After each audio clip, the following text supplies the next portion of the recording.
there's a slide similar to this that shows you the sensory pathways, and they're all colored, but now we're looking at motor pathways, so the motor pathways are colored.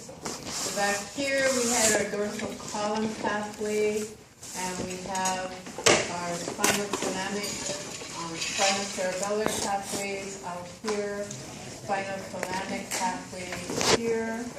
Now we're going to look at these ones that will now be colored. So the tracks now, we have upper motor neuron and a lower motor neuron. You could call it first and second order, but usually people don't call them that. They refer to them as upper and lower motor neurons. The upper motor neurons are all arising from the precentral gyrus. All the little dots actually should be little pyramids because these are pyramidal cells. And their pathway will use the internal capsule, but it will bypass the thalamus, then head down the brain stem. And at the medulla, you're going to have crossing over of 80% of your cortical spinal pathway. 20% is going to remain on the same side. So 20% is ipsilateral, 80% goes contralateral, and this is occurring at the medulla oblongata. So above the foramen magnum, you have 80% of the right brain tracts crossing to the left side of your spinal cord, 80% of your left brain crossing to the right side of your spinal cord. When you get out to the arms, the legs, everything is contralateral control. Stroke on the left, arm on the right, leg on the right affected. And stroke on the right, arm on the left, leg on the left affected. You have 20% that is not affected because it stays ipsilateral above the brain stem and still potentially can reach that target organ. This distribution, 80-20, you're more fortunate if you lose the 20 and you have the 80, but it's remarkable what people with the right incentive can do with that 20%. I always inherited, when I worked with the physical therapist, I always inherited the patients that everybody gave up on because they said, they can't do it. They have too high expectations. So I said, well, let's explain to them what they need to do, and if they can figure out how to do it, they'll get their function back. If they can't figure out how to do it, and if truly are no available synapses, they won't get the function back. So I had this one lady who was in the Swimming Hall of Fame for freestyle. She had a stroke. She could do breaststroke. She could do elementary backstroke, but she wanted to do overarm recovery. And the PT said, she's not going to do it. She doesn't have the capability anymore. So I told her, just like my coach told me, contract here, you have to contract here and get this up, and then you have to pull forward. So I told her what she had to do. About 2.5, 3 weeks later, whoop, the arm came out. Everybody's going, I think it's my credit? No, it's her credit. She found that 20%. Nobody thought she had that 20%. But if she obviously did, she found it.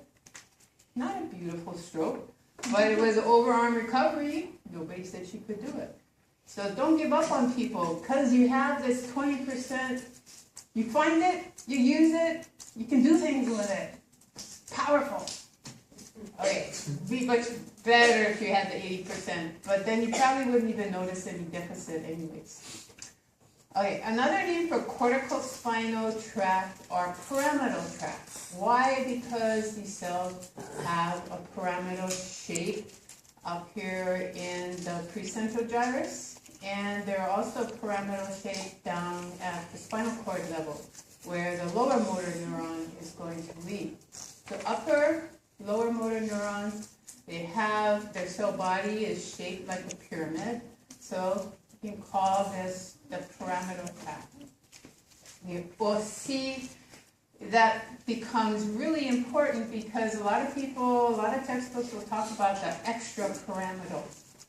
And scratching here, what the heck is extrapyramidal? Nobody ever told me what's pyramidal, what's extrapyramidal, what's outside this pyramidal tract. Well, all these older tracts down here and over here, the rubospinal tract, vestibulospinal tract, reticulospinal tract, tectospinal tract, got a lot of these more rudimentary, more basal types of brainstem tracts that also control motor function. And they have these specific areas in the cord that they will travel. So corticospinal tract, the lateral corticospinal tracts have the 80% that has already crossed at the medulla. And then you have 20% that will be traveling ventrally or anteriorly in the anterior corticospinal tract. They too will cross, but these anterior corticospinal tracts will cross at the level that the lower motor neuron is going to be exiting. So the contralateral tracts come down and synapse with the motor neurons. The 20% that stayed ipsilateral, when you get to that same level that they're going to control, then they cross, and everything now is contralateral and goes out to the target organ, to your skeletal muscle. The rubro is coming from the red nucleus, rubro, ruby, red. Tectospinal is coming from the tectum of the midbrain. Reticulospinal tract is coming from the reticular formation, and vestibulospinal tract is coming from the vestibular nucleus. Where are those? Well, come ahead here and it shows you. You've got your red nucleus here, and it really is red. It has a lot of blood vessels in that area, so it looks red when you cut through it. Right behind that, on the other side of your cerebral aqueduct, right by the upper, on the superior colliculus, you have another nucleus. It's called the tectum. And, well, this whole area is called the tectum, but this is the tectal nucleus. That has a motor tract coming out of it. This long, kind of sausage-shaped nucleus that goes from the midbrain through the pons to the medulla. It's actually a collection of a lot of different nuclei, but they call it the reticular formation. That's going to be the origin of the reticulospinal tract. And then the final one is your vestibular nucleus that will be processing information from your vestibular apparatus and telling you about balance. So it's going to help you with motor coordination as well. All of these help you with motor coordination, but they're going to be underlying coordination. You're not really consciously controlling their output like you're consciously controlling the corticospinal tract. That's under your volitional control. But these older nuclei, they're not under your conscious control.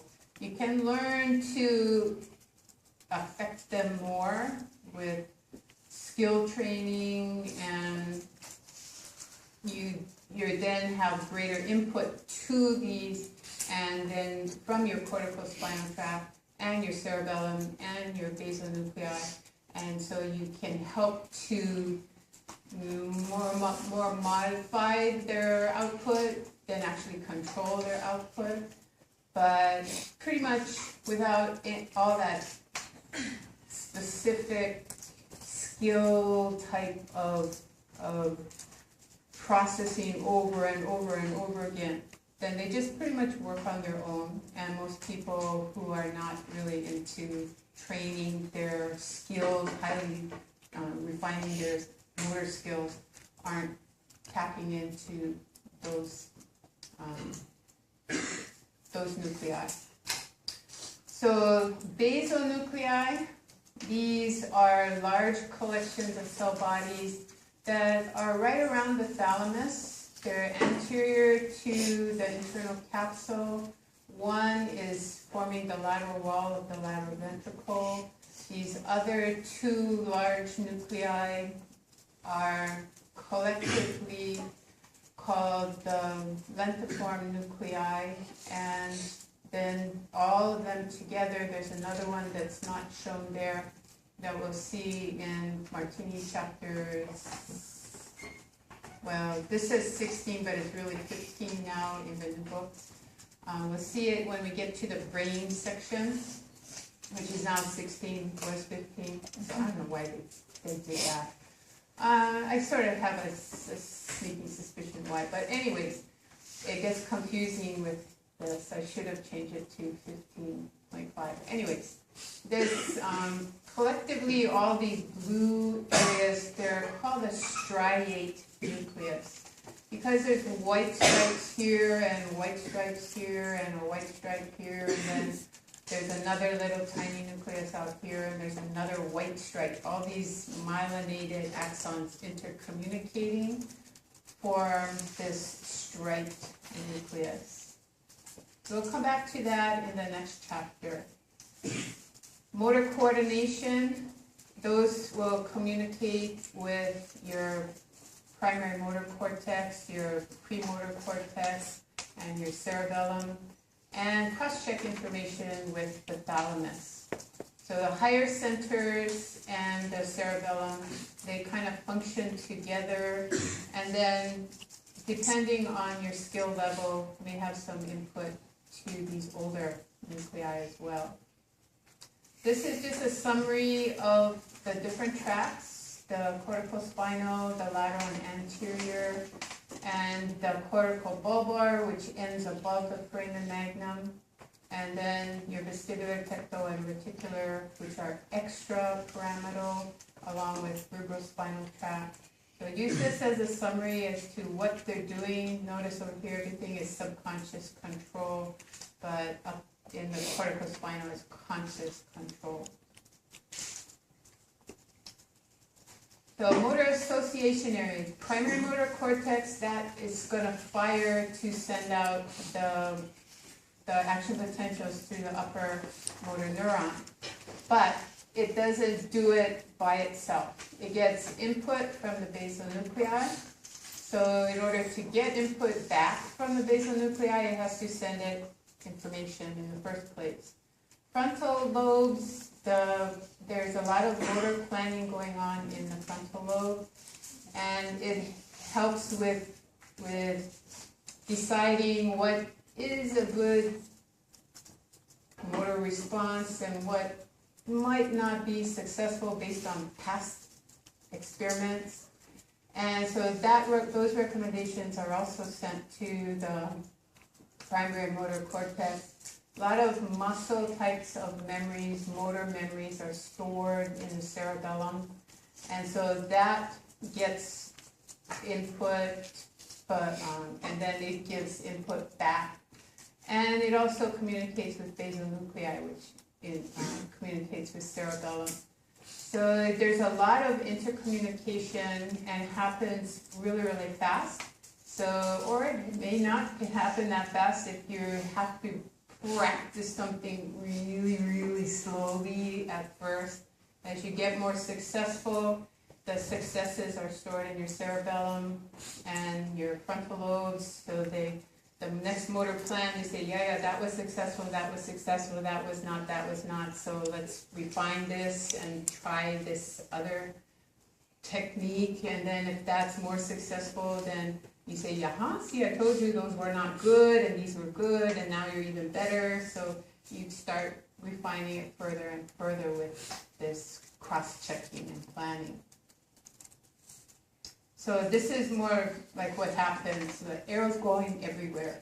So you have motor association areas and basal nuclei and cerebellum directly and indirectly communicating with the primary motor cortex.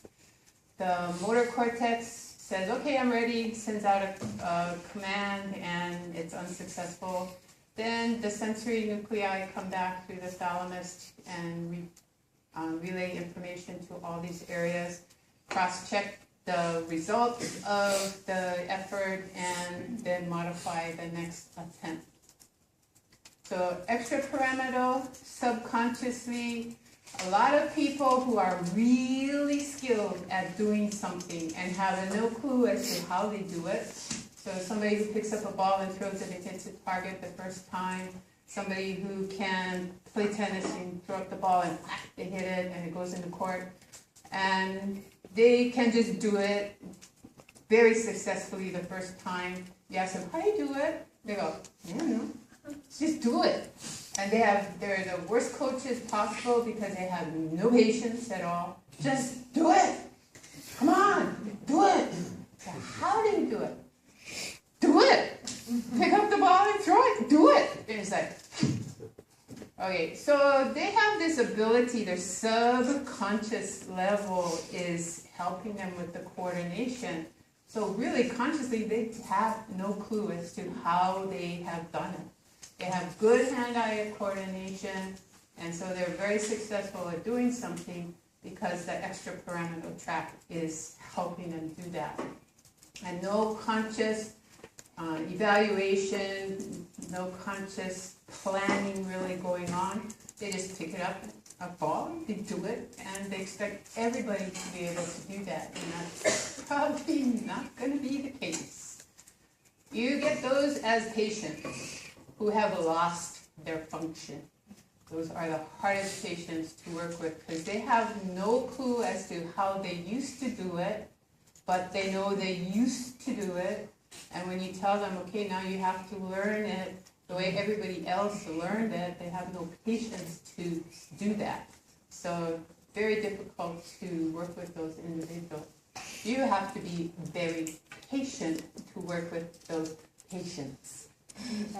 Just do it. No, you get lawsuits then. You have to be very careful what you say to people. And anyway, that's not very polite. It wouldn't help the situation anyway. You can explain to them, I know that you were a highly skilled athlete and you probably were able to do things without really consciously having to understand how you did it. And you're going, yeah. So, well, now you've lost that ability and now you have to learn it the way everybody else did. And sometimes they do, but a lot of times they'll just give up. The depression sets in. If it's a male, you gotta watch out for males. Males get depressed very easily. I'm sorry, it's just part of the male makeup, and you really have to be careful with male patients because when they lose control of what they used to be able to do, that's downhill, depression. It's just the way it is. I think women are used to dealing with so many different things, and maybe not as easily as males, so when something goes wrong, it's like, okay, we're just digging and do it. I don't know, but it's true. Sorry, guys. Women, you gotta be patient with the guys, and guys, you have to be patient with yourselves and with other men too. Okay, so different parts of the cerebral cortex, of course, handle different functions, and there was one man who sat down and figured out based on where damages were and what types of functions they affected, he started to map out where certain things were controlled in different parts of the brain. One physician named Broca, he was fascinated by people who had strokes but were unable to speak, but they could still write, they could still respond in other ways, they could understand everything that was said to them, but they just couldn't form the words. And so he asked these patients, who's back, I think in the 1800s maybe even before that, he asked the patients, can I have your brain when you die? It was kind of, can I have your brain when you die? And actually, some of them said, yeah, sure, I'm not going to be using it, you can have it. And so he looked for where the damage was, and he found that it was, in the most part, these right-handed people, the damage was in the left prefrontal cortex, right next to the Sylvian fissure here. And so this motor speech area got named for him as Broca's area, but actually it's a motor speech area. Most people are right-handed. There are a minority who are left-handed, so the left-handed people, their motor speech, if they're truly left-handed, will be on the right side. But since the majority of people are right-handed, they always talk about Broca's area being in the left frontal cortex, prefrontal Can you cortex. inverse that? Like a, so it can do both, like Superman. People, the joke, if you talk out of both sides of your mouth. I'm just kidding, but that is a joke that, people who are duplicitous, who, say one thing to one person, turn around and say totally the opposite to the other people. They say they're talking out of both sides of their mouth. So the joke is, if you talk out of both sides of your mouth, then you have broken theory on both sides. But that's not true. But yes, for many things, if you do things right-handed and left-handed, your brain shares that information so that we'll talk about lateralization. And if you try to do right things with your left hand and you try to feed yourself and do your grooming and things with your left hand, you're going to be less efficient, but the more you share information between the two sides of your brain, the better off you're going to be in case you have a stroke. Because if you damage the right side, information stored on the left. If you damage the left side, there is information stored on your right. So they just recommend that you use your brain in as many ways as possible so that you get this sharing going on. Okay, so prefrontal cortex is a lot of association with motor, also with emotions and your behavior, your controls of your social types of behaviors, interactions with other people. There's a famous case where Phineas Gage, the powder monkey who was blowing up rocks for railways. I was going to say automotive, but it's locomotive. Anyways, his job was to take this metal probe and poke out a hole, stick TNT in there, light a long fuse and run away. But while he was doing that, while he was pushing the TNT in, the TNT ignited and this metal probe went right up to his brain, destroyed his frontal lobe. This was the first frontal lobotomy that was ever done. Not on purpose, the guy survived remarkably with that big a hole. He survived. The local doctor took care of him.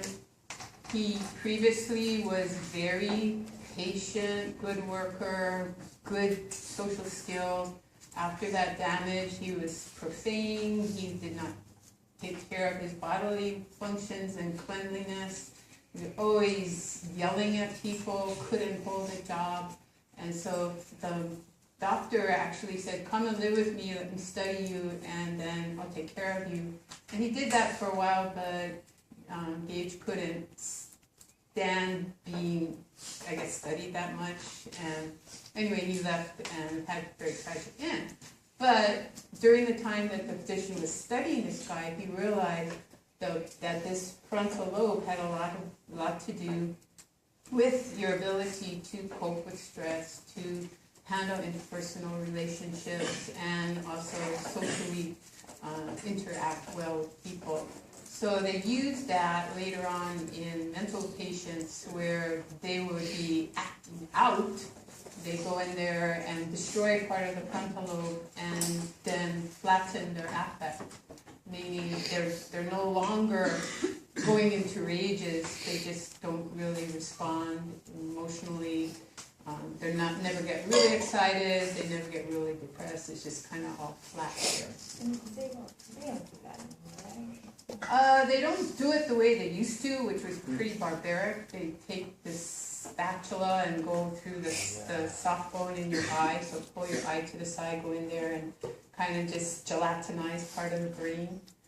They do it more with electric shock now, I think. But they still do alter the frontal lobes. For who and why? For severely acting out mental patients, usually at the permission of the family. It's like, change that behavior. And so they do it.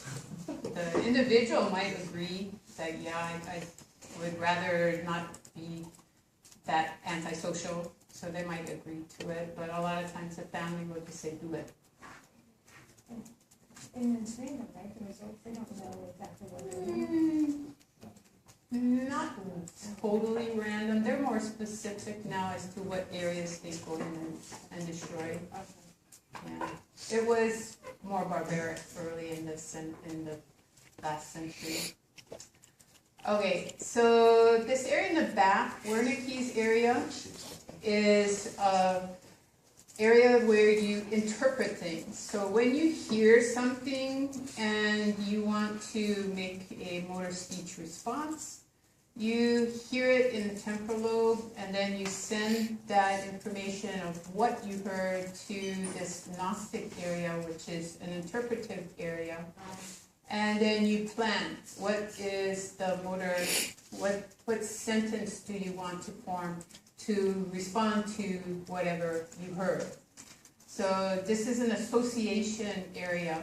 That planned speech goes to Broca's area. If Broca's area is working, then the sentence comes out. So if you have damage to Broca's area, then you have inability, you have a motor aphasia. But if you have damage to Wernicke's area, you have an expressive aphasia. And these people are really interesting to work with because they can hear just fine and they hear their own response and they know that their response makes no sense in relationship to what they were asked. And so, do you want to eat? And then they say no, but then they shake their head because, yeah, they do want to eat.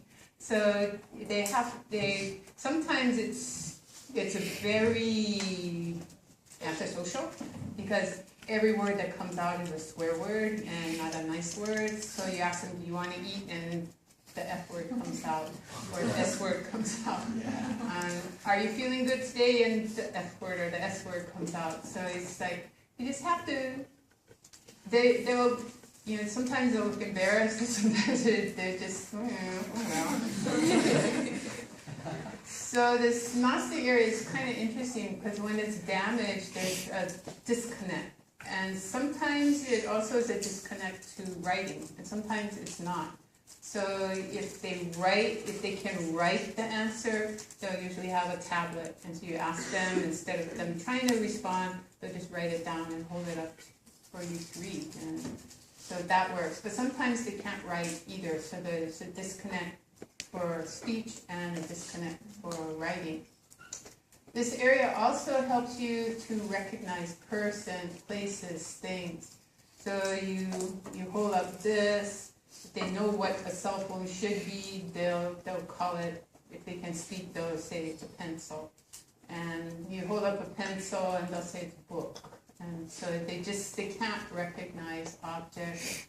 They might not be able to recognize their family members anymore, which is really hard on the family member.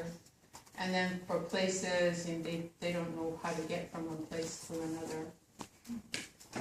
Bradman was the guy who really extensively, other question? Yeah, I was gonna say, is that related to Alzheimer's? Is that? Oh, Alzheimer's is really complicated because there's more than, well, first of all, I think a lot of people are overdiagnosed with Alzheimer's. And still to this day, they only can confirm Alzheimer's upon autopsy. So you have to go in there and you have to see the plaques and the tangles in the brain. There are a lot of people who have symptoms of Alzheimer's and you go in and their brain is pristine. There's nothing wrong. You can't find anything wrong with the brain.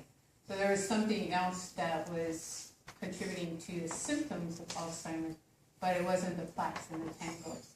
So Alzheimer's, he was, I'm not sure if he actually made that definition of plaques and tangles or if it came along after his initial description of these depressive and cognitive dysfunctions that were occurring.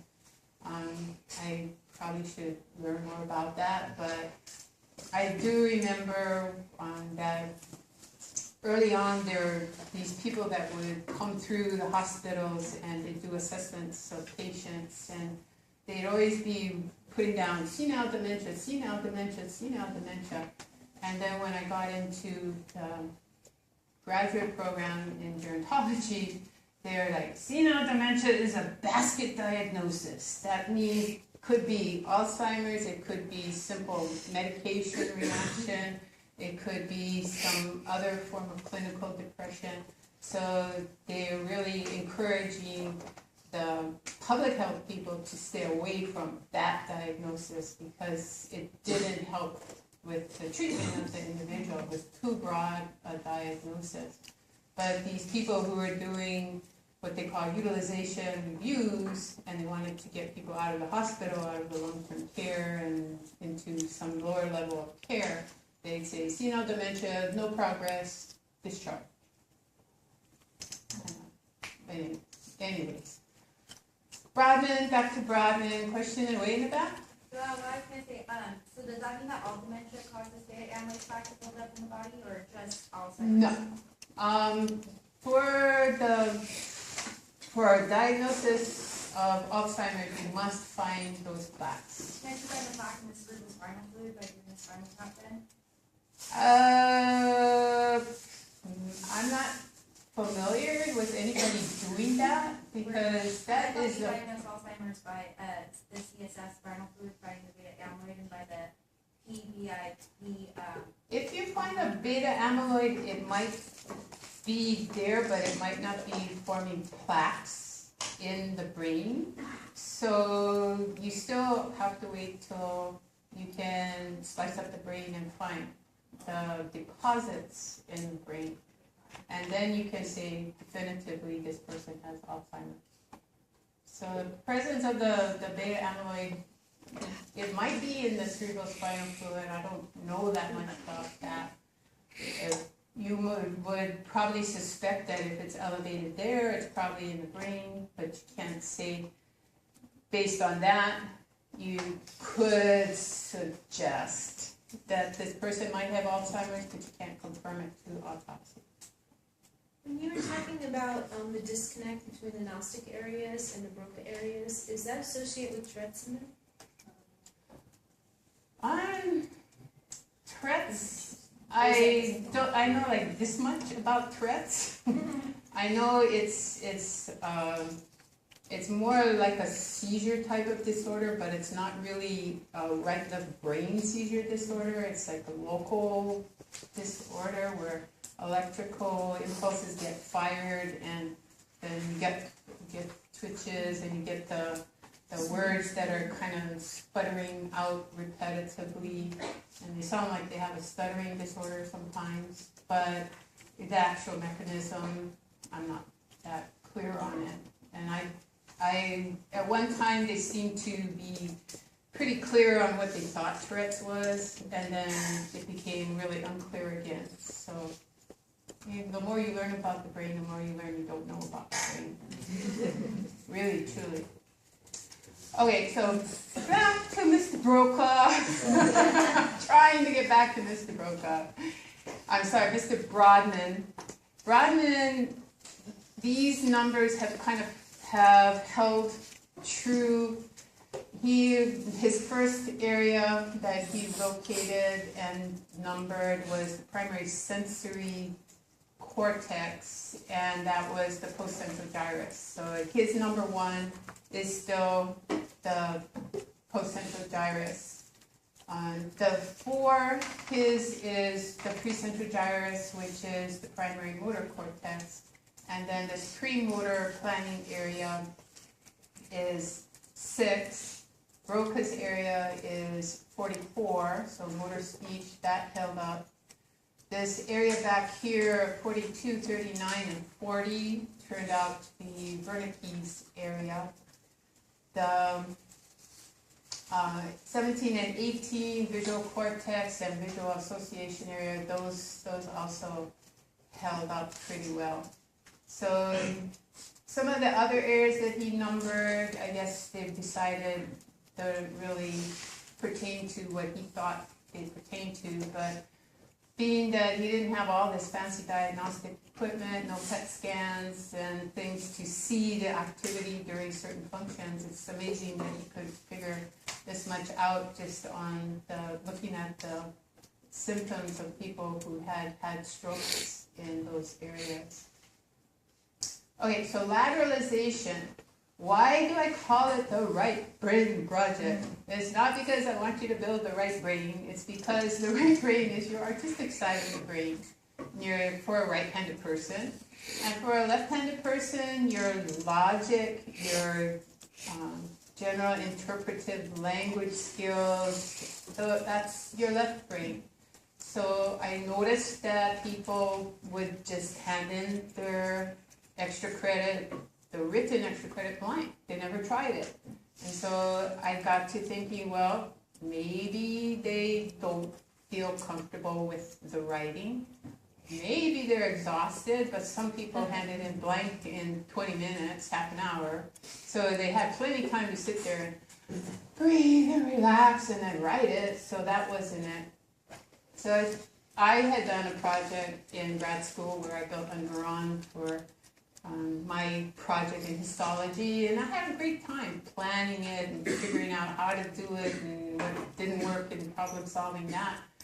And then I saw a little workshop on the mainland, and people were doing simple ones for their kids at a community college, and I thought, gee, I didn't know anybody else in this world would do something like that, but they all enjoyed it, so I offered it to the 301 students, and they go, yeah. So it's the right side of your brain, the artistic side of your brain. You do have to use the left side because you do have to understand your anatomy and physiology and be able to critique your artistic side of your brain, but create a three-dimensional model with the right side of your brain and then critique it with the left side of your brain. Is it this showing what I wanted to show? Is it demonstrating the physiologic process? Blah, blah, blah. So anyway, your artistic side, your musical side, your spatial awareness. If you have a bum right side of your brain, you can't build a three-dimensional model. You probably have scratches on the side of your car because you can't negotiate close turns, you can't park. You don't have that spatial awareness, so you're running into things all the time. So anyway, analysis by touch. If you're in lab, you're going to have this black box, but it's really just a little handbag, and there's a lot of different things in there, and you reach in without looking and feel the objects and try and identify them by touch. And so there's some things in there that you probably will have a hard time identifying. And I was amazed that one of the ones that was really, I thought would stump everybody, somebody figured it out, probably because they have one at home. But anyways, you can discriminate, you can tell, you have experienced that, you go into your bag, you're reaching around for a pen or a pencil, you can tell the difference between a wooden pencil and a pen, because wood feels different than pen. And even round pencils feel different than round plastic pens. If you have a mechanical pencil, it gets a little bit harder because they're made out of plastic too. Funny story told by a lady. She was driving on the mainland, cold weather, Her lips were all irritated and chapped, so she reached into the glove compartment. She thought she found chapstick, put it on, put it back in, got to the restaurant, walked in the restaurant, everybody's looking at her, what the heck? And she's thinking, do I look that bad or do I look that good? So she went into the bathroom and what she saw was this big red lipstick mark all around. So you know how you put chapstick on, you don't follow the outline of your lip, you just kind of plaster it everywhere. And so she had grabbed lipstick and just like, and that's usually a sign of somebody who has severe mental problems. You walk into a mental hospital and you look at people applying their makeup and it's this big red thing and big black eyes, and usually it's because of the mental problems that they're having. So probably some people are thinking, ooh, so that's a psychiatric patient coming in here. Okay, so lateralization. This is for the right-handed person.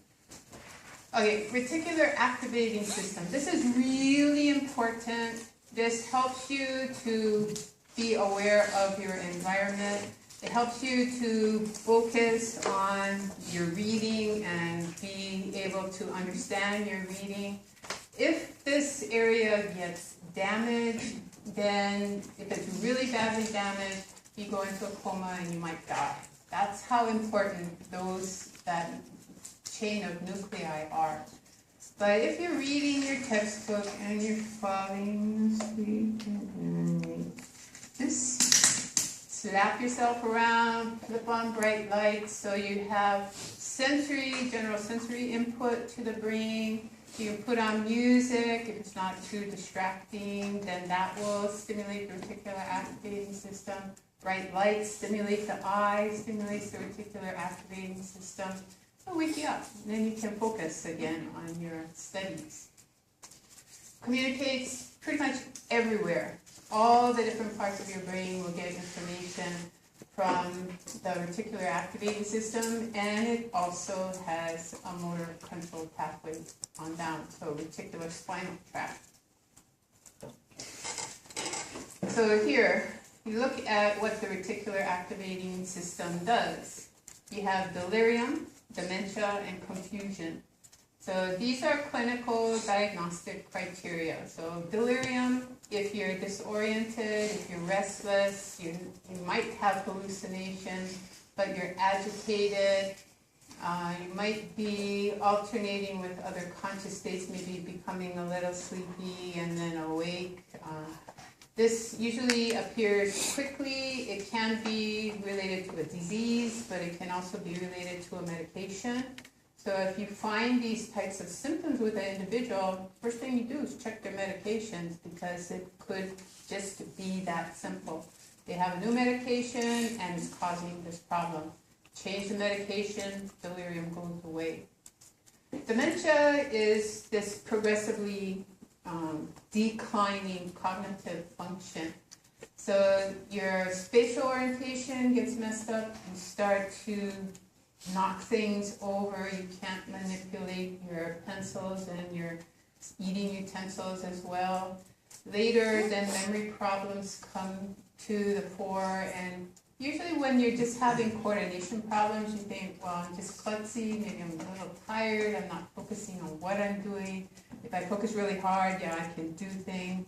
So you kind of dismiss that. But when the memory problems come and you can't balance your textbook, you can't remember what you wanted to write on your list, you have those kinds of problems, then it becomes a little more,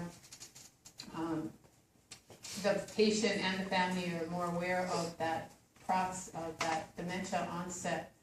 The behavior problems, it's kind of interesting because you tend to become more intensely what you were before.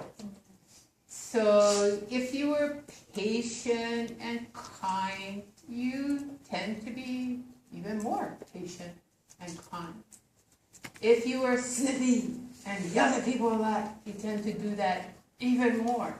But there's kind of a fine line there when somebody has had really good coping skills and tends to want to work your head off, but knows it's socially inappropriate to do that, so they suppress that behavior. When the dementia sets on, then that side comes out.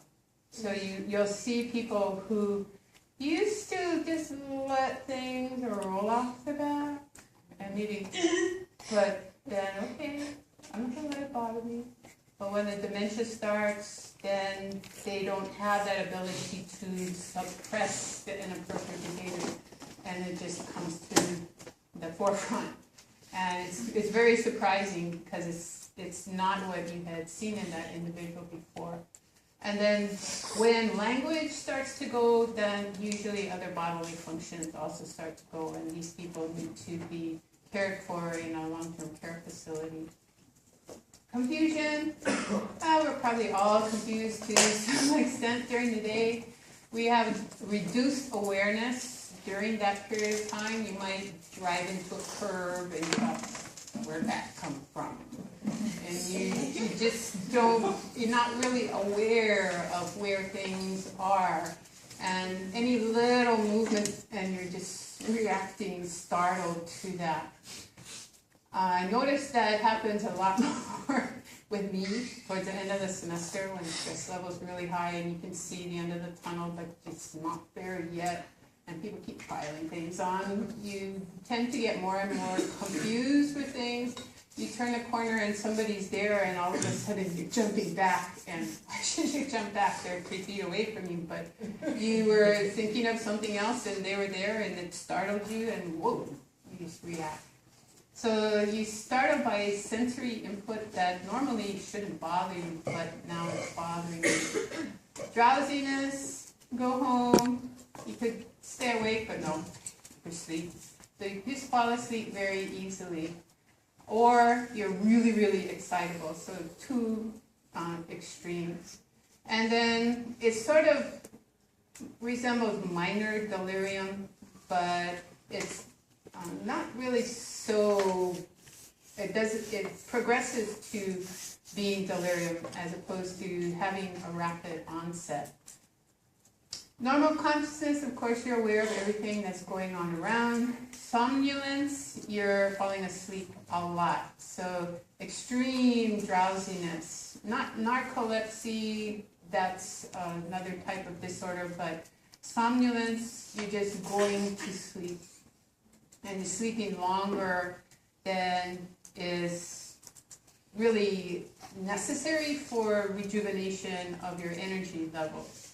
I had a friend in college who didn't know why, but she would sleep and you go in to wake her up for class and shake her. You couldn't wake her. You bounce the bed. You couldn't wake her. You poke her, you couldn't wake her, you talk to her, you couldn't wake her. And this would go on day after day after day. She'd just sleep days and days and days and days. She just wouldn't wake up. And then when, I don't remember what the intervention was, but finally she woke up or somebody finally did awaken her. And it turned out that she had found out that her stepfather was molesting her little sister. She used to be the target when she was at home, and now it was her little sister, and she couldn't deal with that. So rather than face the problem, she just went to sleep. And so she just slept for, I think it was like 7 or 8 days. We just could not wake her up. And then somehow she came out of that. So it can be due to this, you not wanting to face really bad situations, just go to sleep. Chronic vegetative state is brain damage. So usually you're not coming out of that, and the individual is unresponsive to normal stimuli. Sometimes patients, family members are there, and there will be muscle contractions, and it appears that it's appropriate to something that's going on. And so they think the person is coming out of that state. Most of the time they don't come out of it. Very rarely when they do come out of something that was thought to be a chronic vegetative state. You always have people say, well, they never were a chronic vegetative state in the first place. So there are people who come out of it, but it's never like the movies. They're never looking healthy, and perky and having all this nice glowing healthy skin and hair and muscle mass. No, they have wasted away considerably during that situation.